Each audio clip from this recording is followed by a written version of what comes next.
The Stardew 1.6 update is finally here, and it is incredible. Is that green rain? Why is Mr. Key dropping mystery boxes like he's Santa right now? No way. I can put a hat on my cat. My one goal for this series is to reach perfection, and as you'll see, we'll get off to a fantastic start during this first 100 days. If you do end up enjoying the video, then don't forget to give it a like and to subscribe to the channel. And without further ado, let's get right into this fantastical adventure. That adventure begins here on the Meadowlands farm. If you've never played Stardew before, first of all, what are you doing? Secondly, the story goes that we left our dead-end corporate job for the fresh air and delightful small town life in Stardew Valley to run our late grandpa's farm. With the 1.6 update, we got this brand spanking new farm type, the Meadowlands farm. The perks of this farm include 2 chickens and a coop, who are promptly named Princess and Lady. I say, they lead a life of opulence with those names.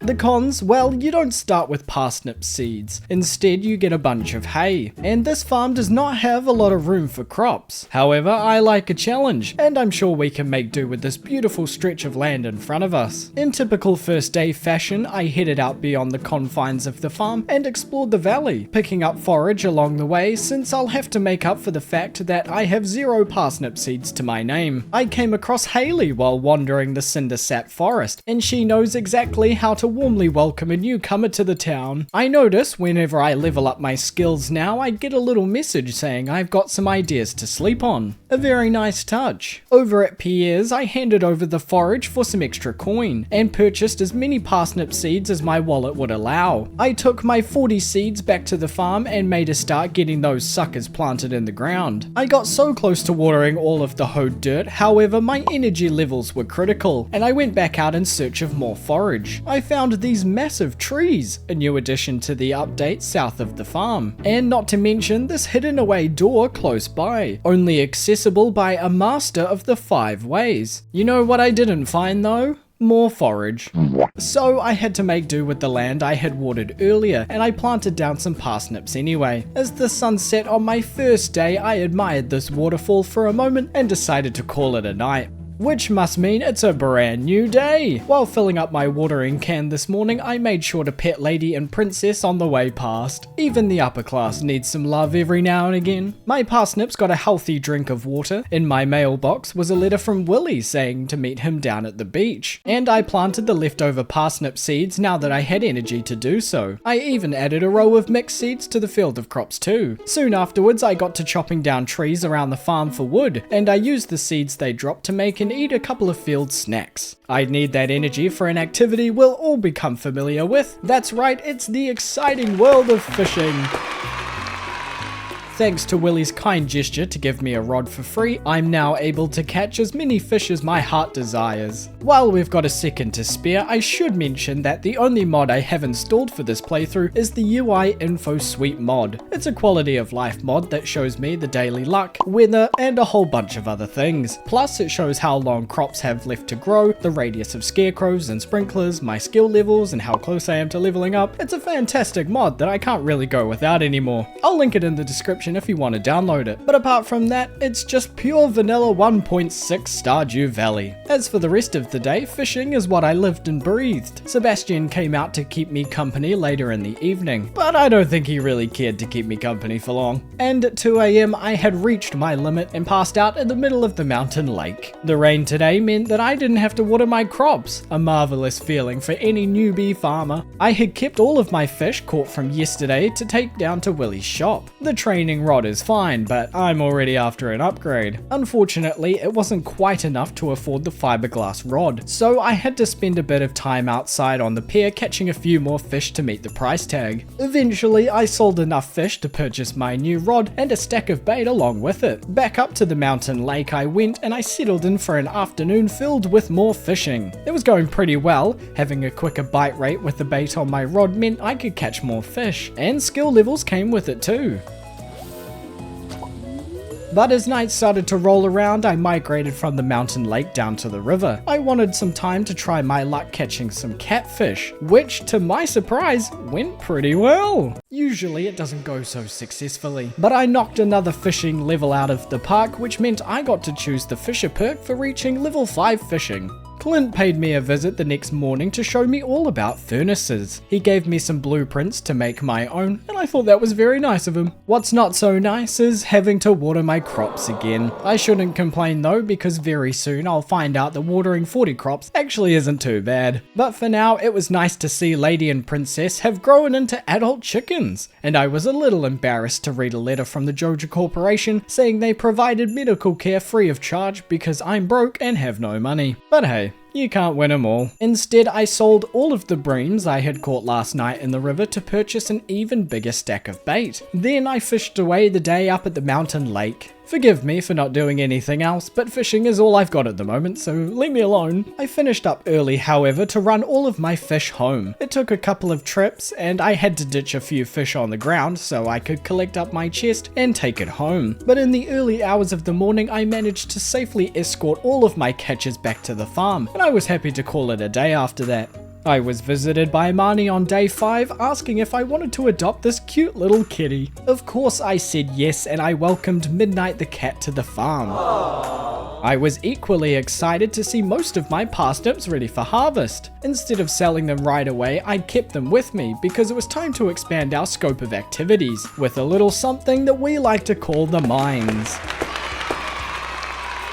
There was no time for mucking around. I got straight to work, heading down the ladder and starting my expedition. I made sure to mine up copper ore along the way, and I made it down to level 5 pretty quickly. My tactic was to store things away in this chest every 5 levels via the elevator I'd unlock. I only got a little distracted with this cute fashionable hat. In the afternoon, I got down to level 10. That evening, I pushed on to level 15 and got there with time to spare. So I kept going and even got down to level 20. To round out a very successful day in the mines, I ran home with a few materials I had collected, leaving the rest in the chest outside the elevator. I dumped all the fish I had caught into the shipping bin and smelted the copper ore into copper bars in the furnace. I have to say, for a bad luck day, I had a pretty great day. Waking up the next day, I picked the remaining parsnips that had grown a day late and cleared out debris to make room for an overhaul of potatoes. Lewis showed me the old community center, and look, I don't know what's more ridiculous, the Junimos gaslighting me or this large fashionable hat on my head. Either way, I read the unreadable scroll in the crafts room before taking off to Clint's. I was going to upgrade my pickaxe, but I forgot the copper bars. Not to worry, one quick detour home did the trick and my pickaxe went in for a copper upgrade. Circling around to Pierre's meant I could watch all of my hard-earned gold fly out the window as I blew it all on potato seeds. So for the next while I worked on setting up my field of potatoes. I got a little taste of what it'd be like to water 126 seeds. It sucks. Unlike the standard farm, the nearest water source is much further away. It's a whole thing. But hey, what can you do? That night I was walking through town and happened to spot this rat thing. I'm not too sure what it was, but I used up the rest of my time fishing in the river. On the other hand, day 7 was a lot less hectic. After watering my field of potatoes again, I gave up the day to fishing, with the intention of catching as many fish as I could to use as food in a couple of days. Although I did see that rat thing again on my way home. I'm starting to see it now as more of a raccoon or something? I don't know. Thank the good heavens for rain today. I have never been happier to see a field of watered crops that I didn't have to water. That meant I had the time and energy to collect eggs from our chicken friends and pop around to Clint the blacksmith. He had my pickaxe all ready for me to collect, and you bet I was ready to take this bad boy for a spin down in the mines. My plan stayed about the same, collect all the good resources on the way down and dump it all into the chest every 5 levels. The only noteworthy item I found were carrot seeds, one of 4 brand new crops added with the new update. So after a day's work hustling and bustling in the mines, I called it quits after making it down to level 35. As you can see, I've now got some furnaces set up to smelt ores when I'm down exploring. Efficiency is my middle name after all. It's not, I'm just kidding. I'll admit that the next day was pretty much a copy-paste of yesterday, watering potatoes followed by more cave diving. However, not everything was the same. A new item has appeared before us, and that item is a book.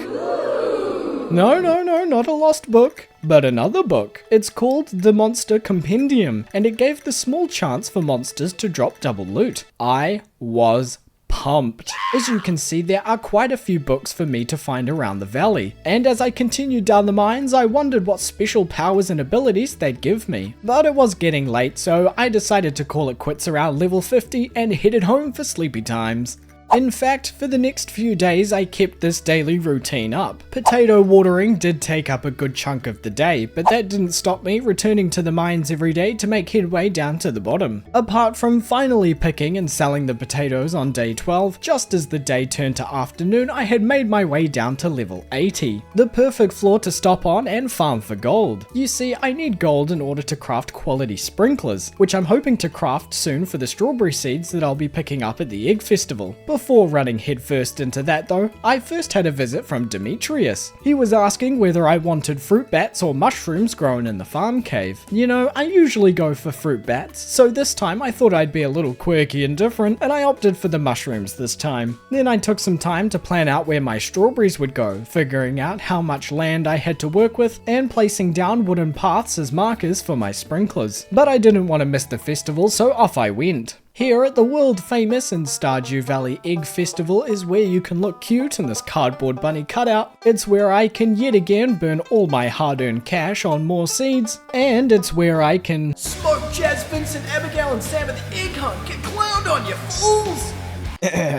sorry about that. Some people have told me I have a very, very strong competitive spirit. Anyway.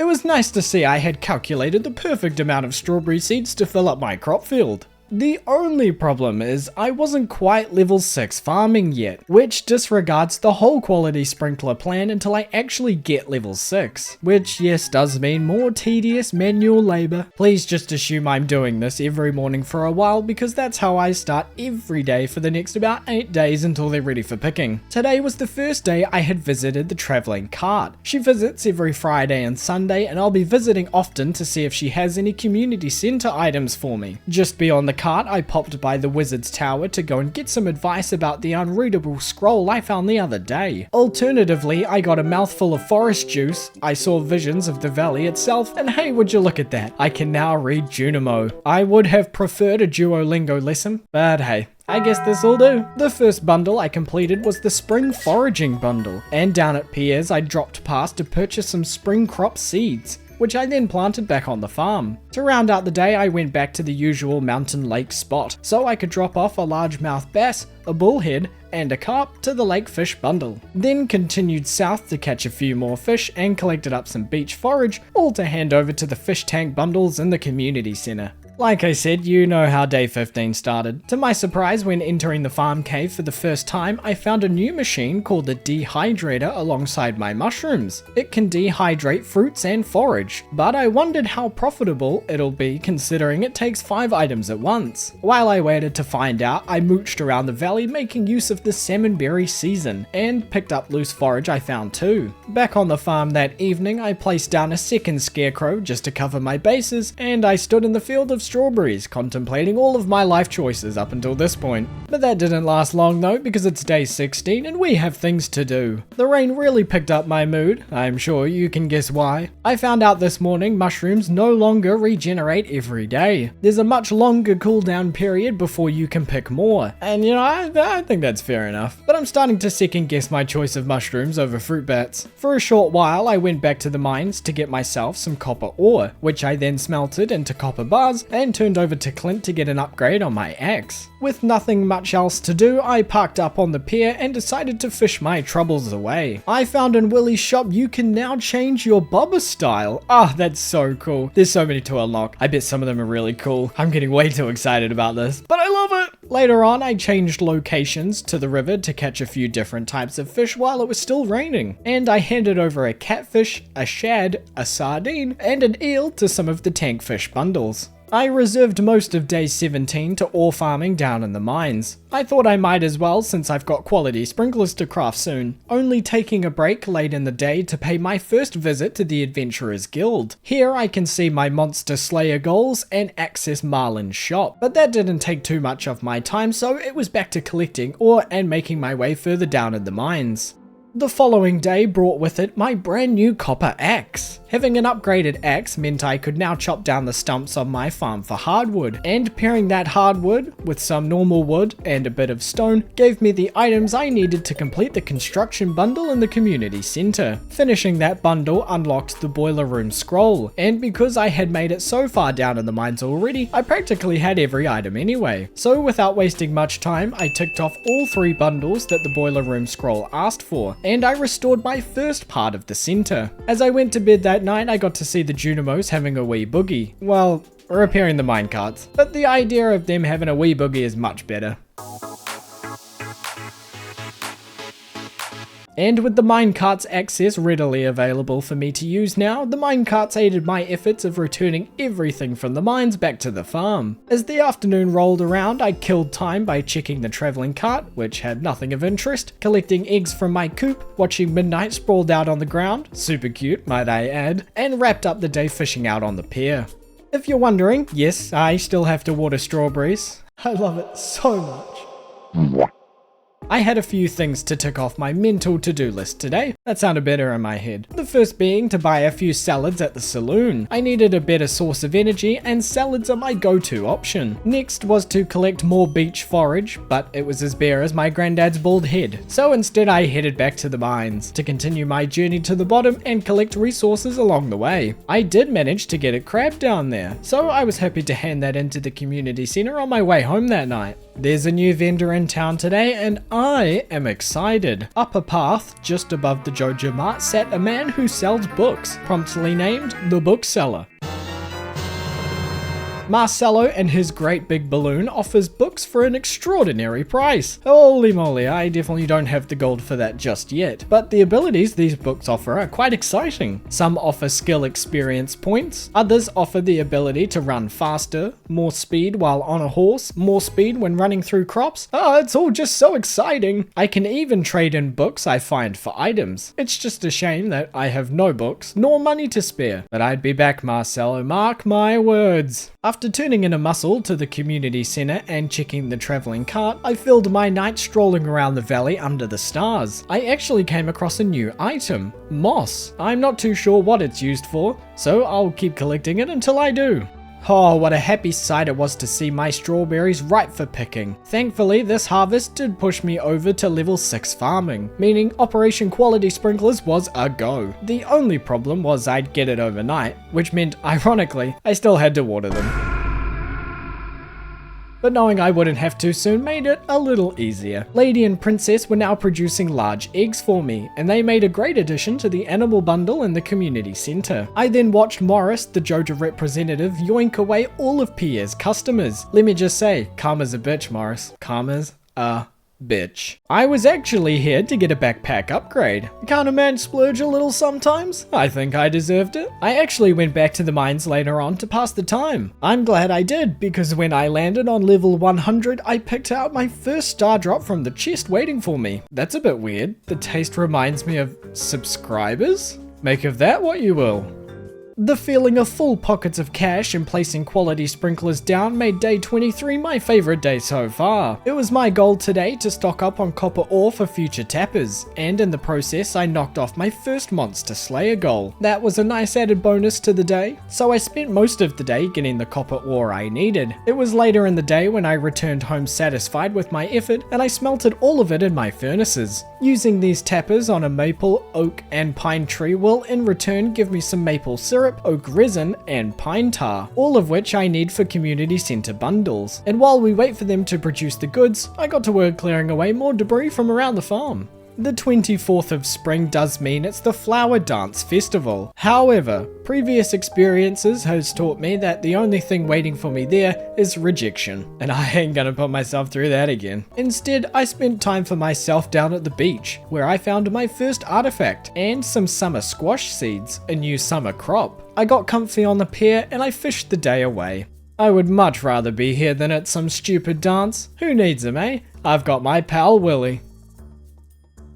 I picked a couple of carrots this morning. Yeah, I totally forgot I planted these. In more exciting news, I found myself back in the mines today, diving down level by level, slowly but surely getting closer to the bottom. I made sure to grab everything valuable as I went, as per usual, and by the time I had called it quits, I had made it down to level 115. So close, but alas, I'll leave that for another day. By day 26, my spring crops had all grown to harvest, and I was content in using them for the spring crops bundle over in town. The travelling cart was yet again refusing to offer me anything good, so instead I wandered over to see Gunther at the museum. Now, I don't usually make my museum look good. Oh my god. Which is kind of rich coming from me, but with a screenshot on my phone, I got to placing my first minerals and artifacts down and following what another person had done. I promise you, I'm not that smart. But by the end, it'll look amazing, I promise. I got Clint to smash open some geodes I had been hoarding from my adventures down at the mines just to get a few extra additions. And of course, back to the museum I went to donate them in the name of preservation. Afterwards, I retired back to the farm to clear more debris. Robin got a visit from me shortly after where I bought a bunch of pathway crafting recipes. And I collected forage? I'm not too sure why I did that. With the sun now gone, I look like a madman rambling on about the end of the world, but I promise you, I'm just planning out the future of the farm layout in my head, like a normal person.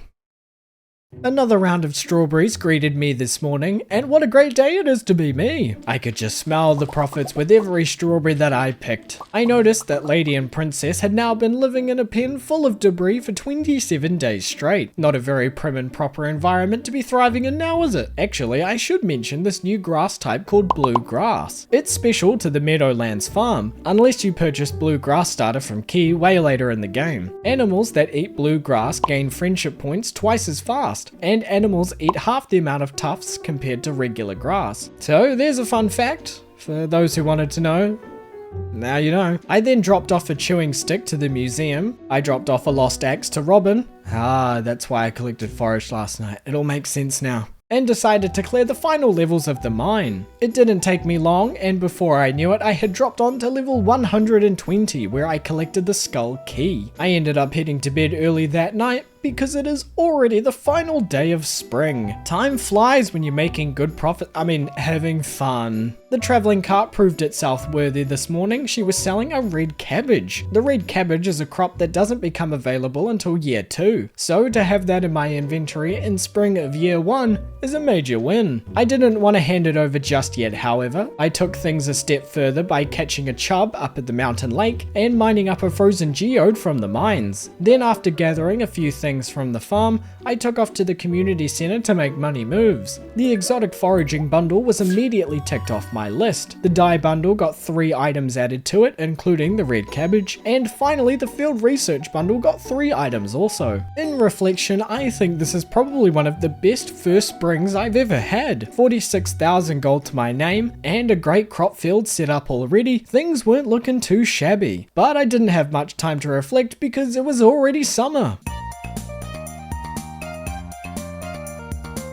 Things are heating up here in the valley because it's time for summer. Usually I'd be racing to Pierre's by now, but I had been waiting to modify the sprinkler placement in favor of aesthetics for a while now. So I got to work and reposition them in the field. Pleased with the new setup, I popped by Pierre's in town to get my seeds, which included 144 blueberry seeds, a poppy and a sunflower seed, 16 melon seeds, 16 basic fertilizer, and finally the summer crop seeds. I then ran them all the way home where I got to planting. The blueberry seeds took up every inch of the first field, so I had to carve out another space nearby in order to plant the other seeds. I got it done by nightfall and I was all set for a great summer.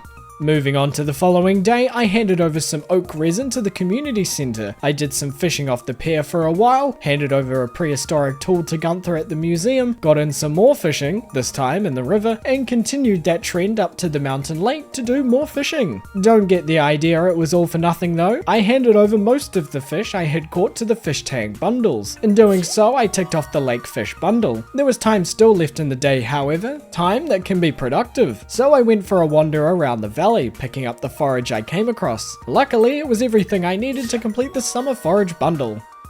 You may be wondering what I'm trying to do here. Well, this chicken is trying to move out of the way. However, its pathing decided to move it up rather than down. You see, I could trap it with my coop, but that wouldn't be very nice. I just want to move over the coop so I can fit in a barn. Ah, there we go. Wait a minute. I can move my house? And my shipping bin? Okay. Look, now my house is in the middle of the farm. I was so excited that I threw everything I was going to do today out the window to redecorate and move everything over from my new house location. I also got the big chest recipe while I was at Robin's this morning. And look, I have big chests now. Please don't take that out of context. This update just keeps providing, and I love it! As you can imagine, my night was spent organizing everything back into my new chests from the old ones. I have to admit, yesterday was very exciting, but it's time to get back to business. No more fooling around. I began the day clearing out more trees and rocks from around the farm before visiting Robin's again to get that barn commissioned. I then dropped off some maple syrup for the chef's bundle and spent the rest of the day assembling a tree farm. I usually make a tree farm to tap them for resources, mainly oak resin for kegs. And as a bonus, I got to fill the empty space up here where the house used to be. Is this green rain? Is it raining green right now? You heard me right. What is going on in the valley right now? It seems this green rain has brought with it a whole new range of fauna, wild bushes that can be broken for fiber and moss, and crazy looking trees. It even fast-tracked growing some of the trees in my newly constructed tree farm. This strange phenomenon has spread all throughout the whole valley. The cindersap forest was covered in it. While chopping through bushes, I got a mossy seed, which I will keep a hold of. I also found these fern trees that drop fiddlehead ferns when chopped down. Circling around into town, I found most of the township hiding away in the saloon. Some were confused, some weren't worried at all, and here I was just walking around in it. The creepiest place to be was the mines. Why does it look like this? But not to worry, the next day all had been reverted back to normal. The only remnants of the green rain was the moss stuck to my trees. Up at the mountain lake, I had a crab pot placed down because I needed one more crab pot item to finish the bundle. So forgive me if I was a little annoyed at getting some trash. Never to mind, I put all the frustration into chopping down trees in the cindersap forest for wood. I found a book that gave me extra farming experience, and a little later on I got an iridium breastplate from tree chopping. I think it really brings out my eyes. But I also had an oak end table. How one gets a book, an iridium breastplate, and an oak end table stuck in a tree baffles me. But hey, we just had green rain yesterday, so I guess I can't complain. Sometimes there are just no explanations. Day 35 began waiting outside Marnie's ranch. Old viewers will know me as a sarcastic, overly patient, but not really patient farmer. But I've changed. I exchanged some of my cash with Marnie to purchase a cow for my newly constructed barn, who I named Piggy. Across the way at the travelling cart, I bought an apple she was selling. I need about 4 for the community centre, so 1 is a good start. Afterwards, I stopped off at the mines to farm the higher levels for copper. I'm gonna need a bunch of it for all the tappers I'll be crafting soon, so it's no surprise that this is where I spent the rest of my day. Overnight, I saw a crop fairy come and sprinkle some magic over my blueberries, and that was very nice of her. I got to put that copper to use the following morning, tapping a bunch of trees in my tree farm. And afterwards, I paid Robin a visit to commission an upgrade for my coop. Down in the town, I popped by the museum to donate another dwarf scroll, and my crab pot had finally caught something that wasn't trash. The crayfish I used for the crab pot bundle tied it all together, and another bundle was ticked off. It turns out I had depleted most of my wood stock on the tappers this morning, so I tried to make up for that by chopping down more trees around the valley as the day started to wrap up. The rain was pouring the next day, accompanied by some thunder and lightning. I thought I'd better craft and place down some lightning rods to catch some of the lightning bolts. Mostly to protect the crops, but also to get some batteries for the near future. Marcelo the bookseller was back again today, however my lack of funds made it very hard to purchase any books. Maybe another day, Marcelo. Maybe another day. Down at the beach, I made it my mission to catch a red snapper. It took me a couple of tries, but we got one eventually. I then caught a ghost fish on level 20 of the mines. I picked my 2 flowers, the poppy and the sunflower, back on the farm, gathered a single fiddlehead fern on the way out, and donated them all to the community centre cause. The red snapper was also the last fish I needed to complete the ocean fish bundle. Speaking of ocean fish, I caught more of them on the pier into the night for more money in my pocket. This morning I picked the fairy grown blueberries because by the time they're ready again, all of the others will be too. And I won't argue about a little extra profit. I popped by Marnie's as she opened up her shop to purchase myself Philip the Duck, now that the upgraded coop allowed for more animals. And after waiting for iron ore to smelt into iron bars, I used some of them over at Clint's to get an upgrade for my axe. But I noticed that I was lacking basic materials in the mining chest, so to remedy that I used up what time I had left in the day down in the mines, slaying dust sprites for coal and mining iron whenever I came across it. As I went to get some sleep that night, a broomstick flying witch flew over my coop and dropped a curse on it. Well, less of a curse, more of a void egg situation. You really got me with that one, Miss Witch. Luckily, the big coop comes with an incubator, so I put the eggs safely inside, and sure enough, in time, I'll have my very own void chicken. While we waited for our friend to hatch, it was back to the mines. This time, I stayed around the copper levels to, of course, collect copper ore. I think because I had planned to make more kegs for fall, it meant I needed lots of copper and iron, which makes a lot of sense as to why I'm spending a lot of time down here. I took a much needed break from the mines on day 40. My head was starting to spin from all of the dust. My morning was spent buying an orange from the traveling cart, donating a couple of artifacts I had found over the last couple of days, collecting my iron axe from Clint, and using it to gain access to the secret woods. In the secret woods are stumps that regrow every day and they give you hardwood, and the wood skip fish, which I caught from the pond. After scavenging the beach for all of its forage, I took a few things to hand off to the community centre, including the wood skip, a sea urchin, and the apple and orange I actually put towards the artisan bundle. As for what I spent the night doing, truthfully, it was spent smelting ores. I should note I got a preserve jar going to make some jelly though. The thunderstorms may be back, but that wouldn't hinder my good mood seeing my melons ready for harvest. I ended up getting 4 gold star melons, and for the quality crops bundle I need 5. I didn't pick this one because it's for the summer crops, but I kept a single melon just in case that one melon happens to be gold quality. I had also managed to reach level 7 foraging last night, giving me the crafting recipe for tree fertilizer. So I slapped a bunch of that on the trees still yet to grow in my tree farm. I wasn't taking any chances with the melons though. I was happy to plant another round just to be sure. What proceeded was fishing away the day in the rain. When in doubt, fish it out, as I always say. I've actually never said that. I awoke to a sea of blue on day 42. I'm blue, dubba-dee, dubba-die. I collected batteries and picked a field full of blueberries. You also won't believe this, but the one melon I left and didn't pick yesterday actually was a gold quality melon.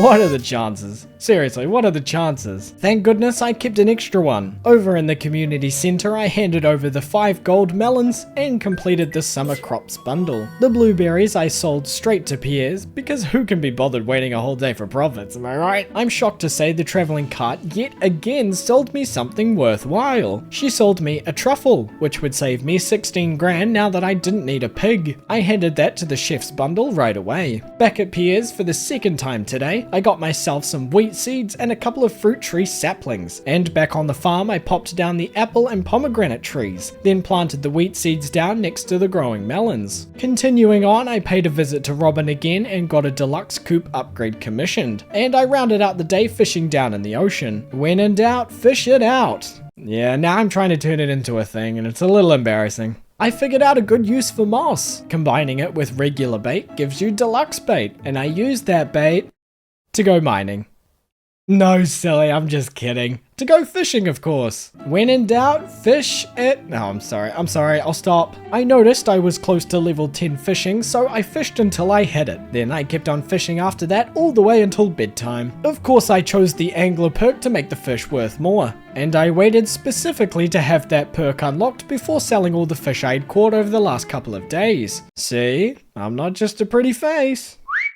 I took care of a couple of admin tasks, like giving the jelly I had made to the artisan bundle and donating some glass shards to the museum. Then I checked in on my animals. Don't think because I hardly mention it that I'm not doing it. I take good care of my animals, thank you very much. I even added another to the family by purchasing it from Marnie, Martha the rabbit. Back home, I took some time to chop down trees for wood, which I used for more tappers, and I tapped a few more trees that had grown. Now, because all the wood went towards the tappers, you bet I went back to chopping more trees down. It's a never-ending cycle, I swear. But I got enough to make my first lot of kegs, which I put down just below the blueberry fields. On day 45, my wheat was already grown for harvest, and our void chicken friend finally hatched. I named him Bert. To the community centre is where I headed next. I handed over an egg that Philip had laid to the animal bundle, and the wheat and hay went to the fodder bundle. Surprise, surprise, I found myself back at the beach. You know what I want to say, and I want to say it too, but I'm not going to. When in doubt. Another round of blueberries was ready for harvest the following morning. The sound just itches my brain. Does anyone else get that feeling? I chucked a few into my kegs because hey, why the heck not? And the rest of them I shoved into the shipping bin. Since Piggy was giving me large jugs of milk now, I was happy to spare one to the animal bundle in the community centre. Marcelo was back yet again. I did have more funds this time, but I wanted to save them for more urgent purchases. So unfortunately, Marcelo did not get any business from me today. Instead, I donated a strange doll I fished up yesterday to the museum, tapped the final trees left to tap back home, and went fishing again. My bobber is a duck, by the way. It's been like that for a while now, but I thought it was important to mention. From the crop harvests and fishing, the dough in my pocket was racking up. So what better way to spend it all than on the vault bundles in the community centre? 42,500 gold gone just like that, but it was for a worthy cause. While I was chopping down trees later on, I came across a sign in the Cindersap forest. It was about a trout derby coming up over the next couple of days. You'd think I'd be done with fishing, considering the amount of time I've spent doing it, but nope. You'd be wrong. The trout derby was in full swing when I got down there this morning. I joined in on the edge of the river and I got to work. The goal is to try and catch rainbow trout. When you do, you get a chance at finding a golden tag. These golden tags can be exchanged for prizes at the derby booth. It was a riveting experience, battling it out against my fellow competitors. Overall, I caught 8 rainbow trout and I walked away with 2 golden tags. The first I traded in earlier for a tent kit, and the second one I got 3 mystery boxes in return. The trout derby ended at 2, so I used the rest of the day to get a big barn upgrade commission from Robbins. I opened the mystery boxes at Clint's and got some fairly regular items. I replaced the decaying wood fences around the animal area with hardwood fences, and I put some milk in a cheese press. Just outside the bus stop the next day, I dug up some broccoli seeds, a new fall crop I figured out because I can read. And I'm super smart. The cheese I ran up to the community centre and added it to the artisan bundle. And afterwards I took my first trip out to the desert via the newly renovated bus service, all thanks to completing the vault bundles. I was both terrified and confused as to what this skull looking thing was. I'm just here to unlock the skull caverns, please don't hurt me. The desert trader has all the usual stock and a few extra new items added to the list. I met Sandy at the Oasis shop. I noticed she sells mannequins now, and that sounds like a fun venture for a seasoned decorator like myself. All in good time, however, I caught myself a sandfish from the desert pond before taking the bus back to the valley, which I of course immediately took to the community centre and finished the special fish bundle. I then finished up the day back down in the mines. I probably needed more materials for gigs. It is day 50, a day to celebrate with hard work and focus. I'm still grinding away here, people. That included such activities like blueberry picking, completing the animal bundle with one of Martha's tufts of wool, and collecting more keg-related materials from the mines. If anything, the day was celebrated by Mr. Key dropping mystery boxes from a biplane. That's right, you heard me. Look at him go. That's an ominous message for something that's kind of fun. I don't know, put some fireworks behind it or something at least.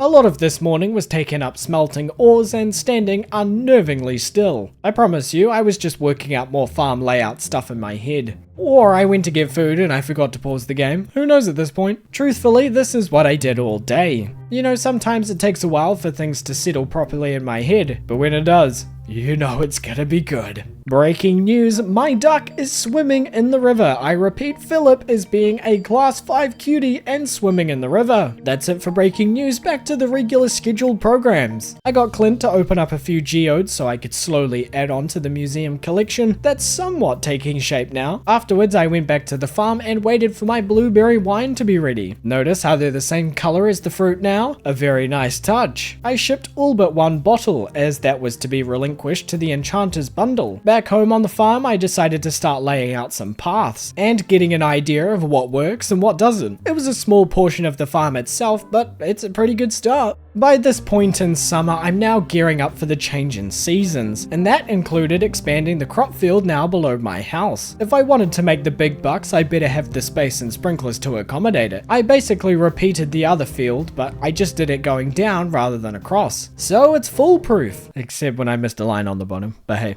Pretty good for a guy with 950 hours of Stardew under his belt. To ensure these fields would be primed for the fall season, I filled them with a bunch of wheat, perfectly timed to be ready on the first day of fall. The last harvest of blueberries were ready to be picked this morning. An added bonus was that I got level 10 farming from this harvest. I hate to say it, but the only things that happened today were giving up a rabbit's foot to the Enchanter's bundle and placing down more kegs, plus choosing the artisan perk for getting level 10 farming. Of course. I can't say day 55 was any more exciting. I changed my bobber style to a slime, made a bunch of deluxe bait, and I fished the whole day. At least the paycheck was worth it. Yet again, we are at the end of another season, and although it's sad to see it go by so quickly, we still had things to do. Things like turning in a duck feather to finish the dye bundle, clearing out this patch of land across the river, and finding a note on my late grandpa's grave, getting a rare seed from the travelling cart to grow in the fall, and last but not least, attend a festival that we like to call the Moonlight Jellies. As the light of summer fades away, we watch the Moonlight Jellies visit the beach once a year, and we indulge our ears in musical brilliance.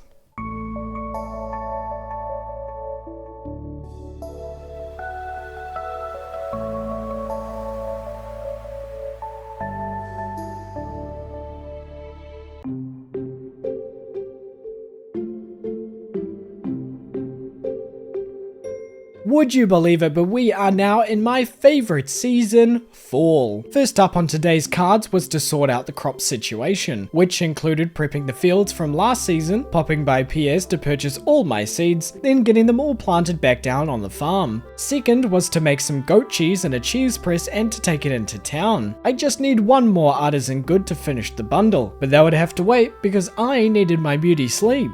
Before I knew it, it was already the next day. Arriving in town that morning, I found Robin and Lewis putting up the special quests board. These quests are going to be great for keeping me busy this fall season. And the first one I picked was the Cave Patrol quest from Clint. Down in the river, I caught one of the final fish I needed for the fish tank, a tiger trout, and across at Clint's, I handed over my hoe to Clint for an upgrade. On the farm that afternoon, I put a piece of wool through a loom, and I turned it into a piece of cloth. That cloth I then took to the community center, and I finally ticked off the artisan bundle. Afterwards, I popped by the mines to make a start on the Cave Patrol quest, and I didn't come back out again until the late hours of the night.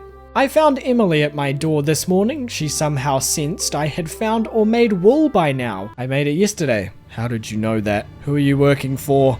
She just wanted to let me know I could use her sewing machine. So that's nice, I guess. Quick side note, I can see all my animals in the menu. I didn't know that. Very cool. Anyway, sorry. There's not much else to say except I went back to the mines for dust sprite slaying and keg material collecting. After a short wait for Clint's to open on day 60, I got to swap out my copper hoe for a copper watering can upgrade. I thought I might as well get them all upgraded while I didn't really need them. Shortly afterwards, I went around the valley collecting any forage I could find. Fortunately, I managed to find at least one of this season's bounty, which meant I could finish the fall foraging bundle. Later on, I found myself back in the mines, just to finish off Clint's quest, and I did get it done. So I had some time left over to watch the glow of my furnaces as they smelted ores into bars. My reward for completing my first special quest was a crafting recipe for a geode crusher. Now I did think the update changed how these machines worked. Maybe I'll have to look into it later. But for now, I paid a visit to the travelling cart. who once again was providing beyond expectation this playthrough. She sold me a pomegranate. Before you ask, yes, I am growing a pomegranate tree already, but who am I going to say no to getting one now? I ran it all the way to the community center and finished my second bundle from the bulletin board bundles. I then spent some time chopping down trees for wood so that I could take a stack of it up to Robin's. I needed an upgrade on my house, and an upgrade is exactly what I got. I continued to chop trees down for wood for the rest of the night, because wood is a hot commodity right now, and I really don't feel like blowing all of my hard-earned cash buying it. The following day, I just happened to be mooching around town when I found a prize ticket waiting for me by the special quests board. I took it into Lewis's house just like it said, and there's a little machine there to redeem prizes for completing a quest. I have to admit, I like this edition very much. Down at the beach, I passed by Willie's shop to get me an iridium fishing rod, and my third visit to Clint this week had me swapping out my watering can for a steel pickaxe upgrade. Back home, I decided to watch over Robin as she worked. Not in a creepy way, just thought she'd like some company. Aww. I actually took a bus ride out to the desert because I had been doing some research, and it turns out yes you can trade spring seeds for winter seeds at the desert trader. So I'll keep these nicely tucked away for when I get the greenhouse up and running. I did a lot of fishing on day 63. I wish I could say more happened, but I can't. So let's move on to the next one. I'm back at Clint's yet again, picking up my steel pickaxe and swapping it out for a steel hoe upgrade. I then paid a visit to Robin and commissioned a fish pond to be built on the farm. I used a new sonar bobber to see what fish I was catching in the river, so I knew exactly when I was catching a walleye. An important fish to get my hands on because it was the last one I needed to complete the fish tank. I ticked off another renovated room in the community center, and I have to point this out, but the fish tank is actually a real fish tank now. I can show off all of my best catches to everyone who visits. I also didn't know this, but Junimos follow you around after finishing a golden scroll, and I just think that's super cute. Now that I had a kitchen in my farmhouse, I could become the chef I was always destined to be. And that started with making a fried egg and a maki roll, 2 dishes I needed to finish off the chef's bundle at the community center. Being a new week meant new special quests on the board. I accepted Robin's resource rush, which tasked me to get 1000 wood. I won't lie though, the Cindersap forest was looking a little bare, but I did manage to get a fair bit of wood from it. It was that night I met up with Willie by the mine entrance and received one of his spare copper pans. I think I have use for this for something, but I'm not too sure. This is not a drill, people. My cat can wear hats. Midnight in a hat. It's midnight in a hat! With my fish pond now built, I popped in an oyster of all things. A weird choice to some, but for me I knew I needed a nautilus shell, a beach forage item that only spawns in winter. But if the oyster pond population gets to 9 before winter, then there's a chance of them producing a nautilus shell. So now we just wait. Okay, but we should do other things to pass the time, like swapping out my steel hoe for a steel pan upgrade? What? Okay, I went with the steel watering can upgrade, but I will be back to upgrade my pan. As for the rest of the day, I actually took a bus to the desert and spent it down in the Skull Caverns. I took my time slaying monsters and collecting resources, but I managed to get down pretty far, getting low enough to mine some iridium nodes, where I ended up finding my first prismatic shard. I just don't want this day to end. But unfortunately it did, because it's already the next day. In my mailbox was a letter and 10,000 gold from Mr. Key for getting past level 25 in the caverns. I won't say no to that. Over in town, I got to donate a couple of artifacts to the museum I found while exploring yesterday. Circling around to Piers, I used Key's 10,000 gold on the final backpack upgrade, and I took my prismatic shard all the way back out to the desert, so I could use it to get the infamous Galaxy Sword. And while I was out there, I managed to find another book with the ability for +1 defense, and I took out all the trees for wood towards Robin's quest. A bus ride took me back to the gloomy day in the valley, and I spent my time sheltered from the rain down in the mines, collecting resources for kegs, And funnily enough, I got my second prismatic shard. Just before bedtime, I got to put down a few more kegs on the farm and I got some much needed rest. Day 68 consisted of donating that prismatic shard I stumbled upon yesterday to Gunther, getting my steel watering can back from Clint, chopping down what little trees there were growing in the Cindersap forest, and finding Midnight with her chic hat lying down in my field of pumpkins, like the class A cutie patootie that she is. To be honest, I actually wasn't far off from finishing Robin's quest, so I ventured south once again and destroyed half-grown trees for the little amount of wood they give. This situation seemed dire, but I'll tell you what, it worked. After handing over my copper pan to be upgraded by Clint, I found another prize ticket waiting for me by the board. I used it to get an orange sapling from the prize machine, and to finish up the day, well, if I'm ever in doubt, I think you know what I do. I awoke to a wonderful sight this morning, my fields full of ready to harvest pumpkins, and my ears were starting to ring with the sound of profits. After picking them all, I didn't sell any of them because they were all going to be turned into pumpkin juice. Over at Pierre's, I had to sell my gold quality pumpkins for a bit of cash so that I could afford a second round of seeds. And back on the farm, I went around planting them all down. I then went back to the Skull Caverns to fill the rest of the day. The day after that, my corn was also ready to harvest, and now I had everything to complete the pantry. 5 gold quality pumpkins and 5 gold quality corn finished off the quality crops bundle, and a pumpkin, an eggplant, a yam, and a corn finished off the fall crops bundle. The pantry was now back to the way it once was, and I only had 2 scrolls left to fulfill. Down at Clint's, I picked up my shiny new steel pan and decided to bus out to the desert because I wanted to explore the caverns yet again. If you're wondering why, it's because I want to get as much iridium as I can for future projects.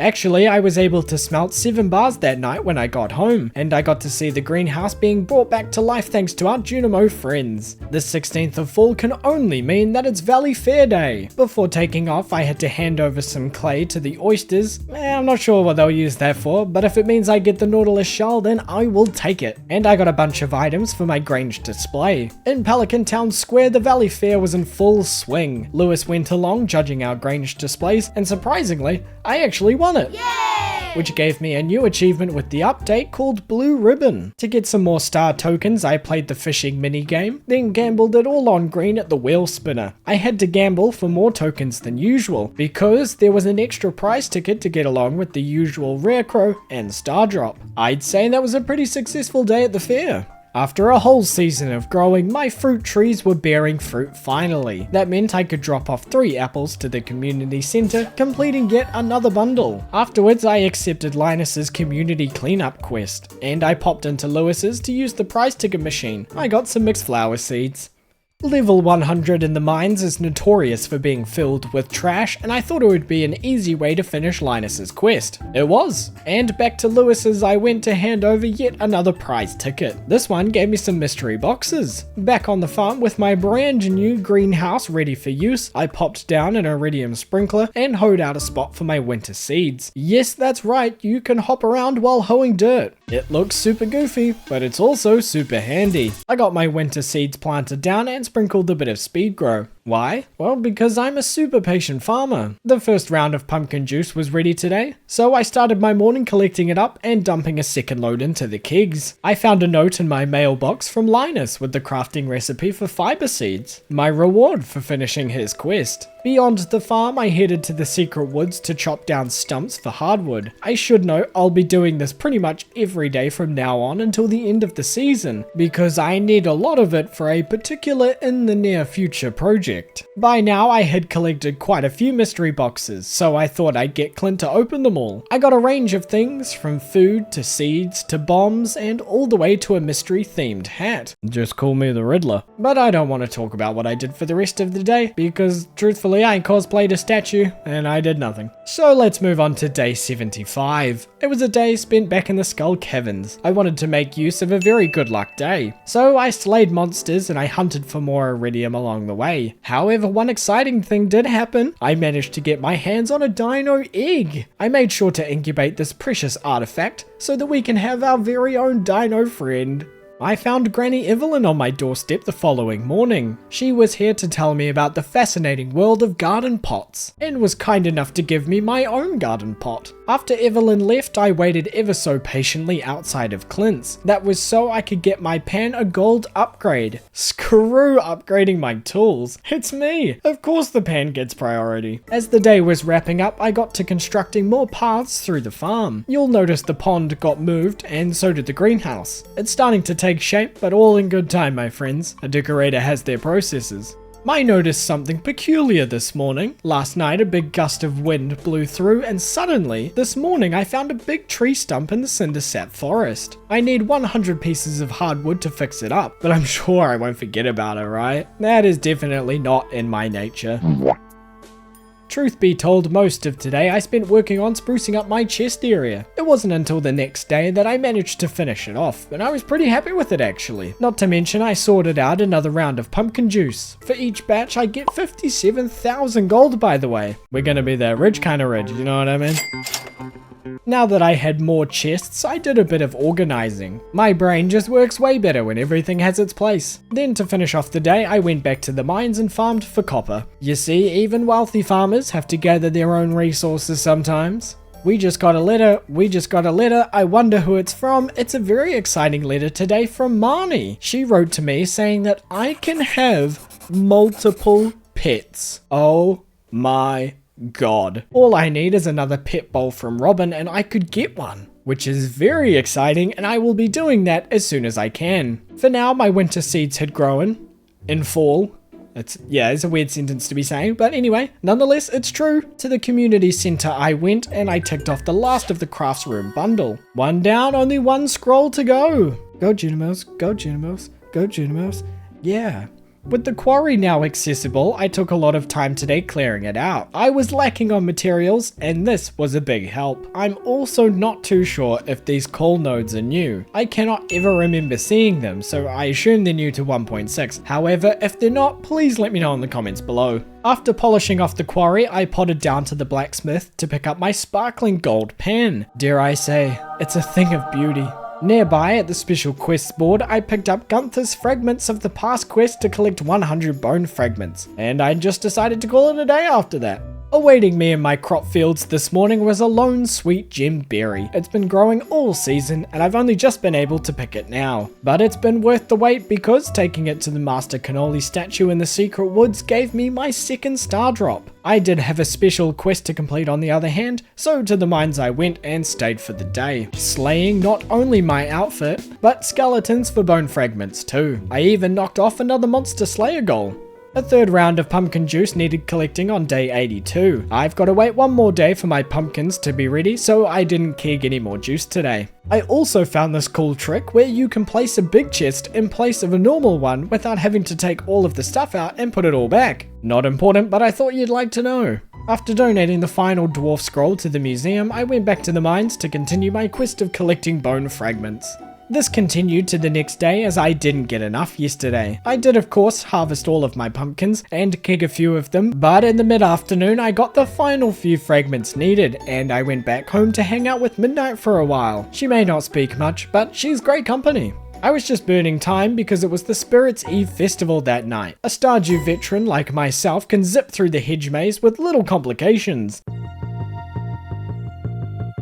I got my golden pumpkin at the end, and I tell you what, it was kinda nice to have a shortcut all the way back to the start. It does pain me to say that we're already on the final day of fall. The rain is really symbolic of my mood, but alas, we still have things to do before the seasons change, such as giving my oysters a solar essence. I don't think they'll be giving me a nautilus shell before winter, I'm afraid. Paying a visit to Gunther to donate a chicken statue, and handing over the bone fragments he requested. The prize machine at Lewis's gave me a star drop tea, which seems to make a great gift for any villager. Up at Robin's, I commissioned a silo to be built beside my animal area. I found and gave back Linus's basket he lost a while past blackberry season, but hey, better now than never. I donated an arrowhead artifact I dug up at the mountains to Gunther right after that, and I watched the final hours of light from the porch of my farmhouse. I really don't want to leave fall, please don't cut it. Oh, thank God, he actually didn't cut.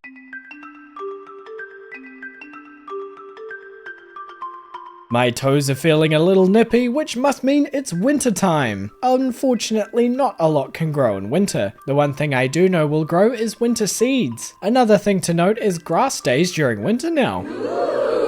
Later on in town, I popped by the special quest board and picked up Emily's Rock Rejuvenation quest, and I got to see firsthand the new winter outfits the villagers wear. Looking good, Marnie, looking good. Beside the bus stop, I ran into a familiar shadowy character. Following the footsteps up to the playground led me to finding him behind a bush. So he threw a magnifying glass at me and ran away. With it, I can now find secret notes around the valley. But I had some rocks to drop off, and I intruded on Emily's shift at the Stardew saloon to hand them to her. And the last thing I'll note is the sun sets earlier in winter. A very nice touch.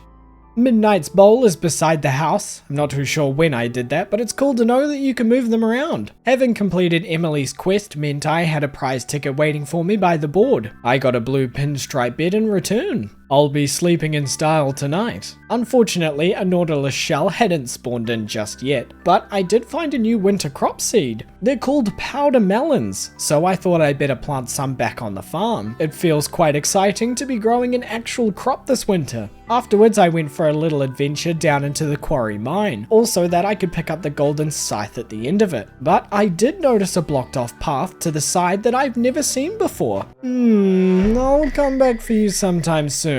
But for now, I got some sleep in my new fancy bed. Another round of pumpkin juice was ready for me the following morning. It feels good to be making good money through winter. I then went to check the beach with held breath, and would you believe it, there it was. One single Nautilus shell. I ran as fast as my little legs would allow all the way to the community center. I finished off the final bundle, and after 87 days of hard work and a little bit of luck, the community center had been restored to its former glory. I welcomed our new dino friend to the family this morning. I named him Wyatt, because Wyatt not?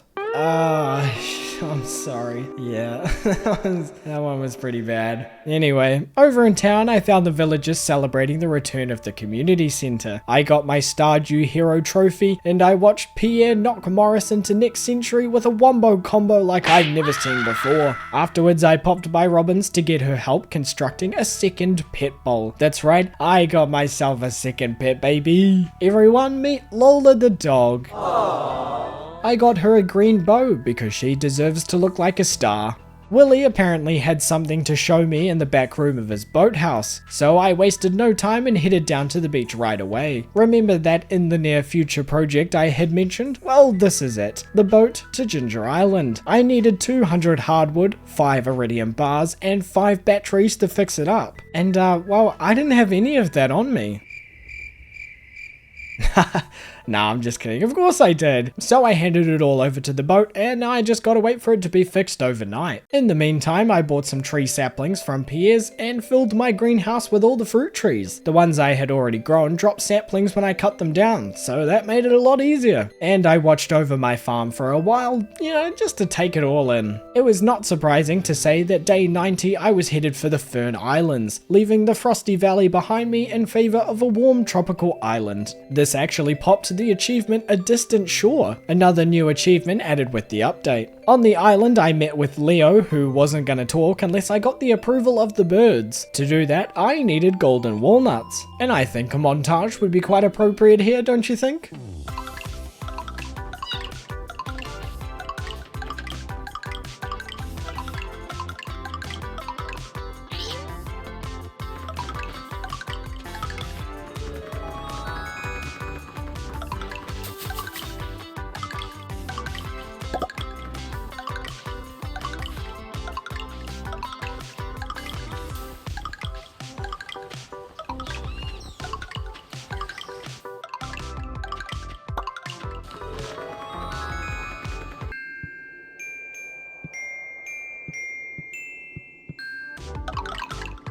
Well, that was quite fun, wasn't it?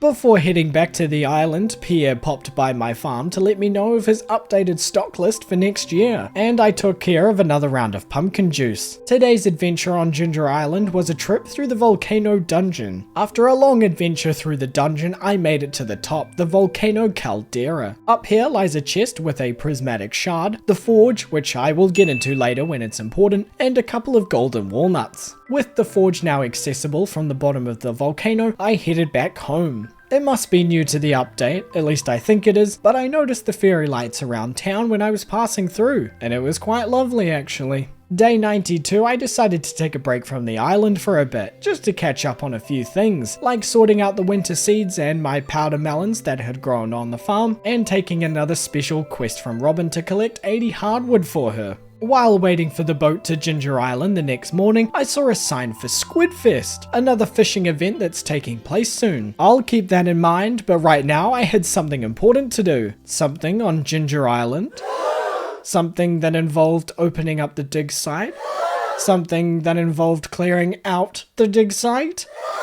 Oh yeah, that's right, it's the thrilling return of Season 4 of the world-renowned, Oscar-nominated segment that you all know and love. It can only be Panning with Oxio!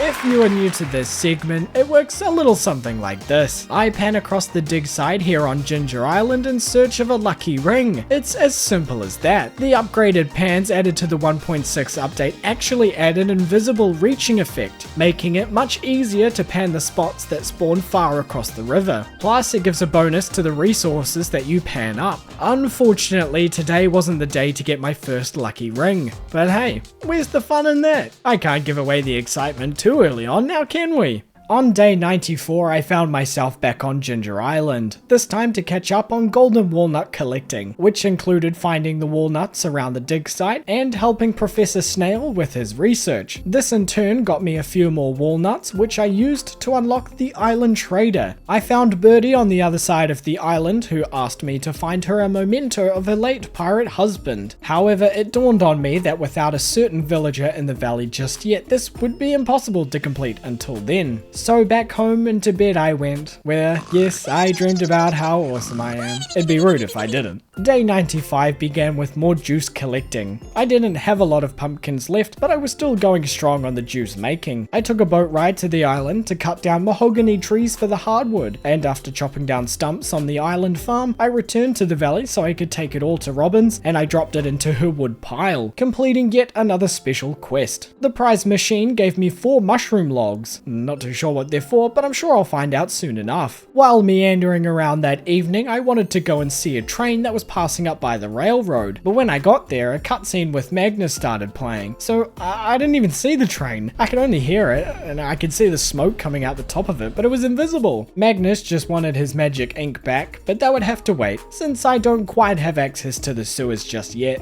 It was day 1 of 2 of Squidfest down at the beach today. I dialed into my inner fisherman for this and tried my best to catch as many squid as I possibly could. Unlike the trout derby, Squidfest lasts all day, and it's about how many you catch, not how many tags you happen to find. I stayed for most of the day, and I only managed to catch 3 squid in total. My rewards were deluxe bait, 3 mystery boxes, and a dish of the sea. Look, I'll take it. Day 97 and day 98 were days I spent back on Ginger Island, participating in more shenanigans at the dig site. Yes, of course, it's time for more, and say it with me now, Panning with Oxio! It took until day 98 for something incredible to happen, but locked in with my shiny gold pan and the panning gods looking down for me for good luck, we managed to pull our first lucky ring of the season. That's right, 2 days away from day 100, we pulled a miracle out of nowhere and bagged lucky ring number 1. God, what an incredible time to be alive. We are so close to the end, yet on day 99 I was still out here grinding. Winter seeds needed to be picked, turned back into seeds and replanted in the fields. My pumpkin juice needed collecting, and the second to last round of pumpkins were dumped back into the kegs. Not to mention my powder melons were ready for harvest. I put them all through a seed maker to plant even more across my second crop field. I got Clint to open a bunch of geodes I had been hoarding to find additions I could make for Gunther in the museum, and to finish it all off, the night market was in full swing when I got there that evening. I spent it all down in the submarine catching 3 deep sea fish, the spookfish, a blobfish, and a midnight squid. But before I knew it, we were here on day 100, and as is tradition in all of my 100 days videos, I take the final day to relax, unwind, and reflect on what has been an incredible journey so far in the spa. The 1.6 update has brought so many new things to the table. That green rain event was crazy. The 2 new fishing derbies were so much fun. The quality of life changes and seeing how awesome winter is now was such a breath of fresh air. Not to mention we got our first lucky ring. I have to say, it's been a pretty good first 100 days. But I tell you what, there is so much more to explore, and I'm so excited to find all the other goodies hiding in this update. But for now, please let me know what you enjoyed most about this update if you were able to play it, and I'm just gonna keep relaxing here for a while if you don't mind.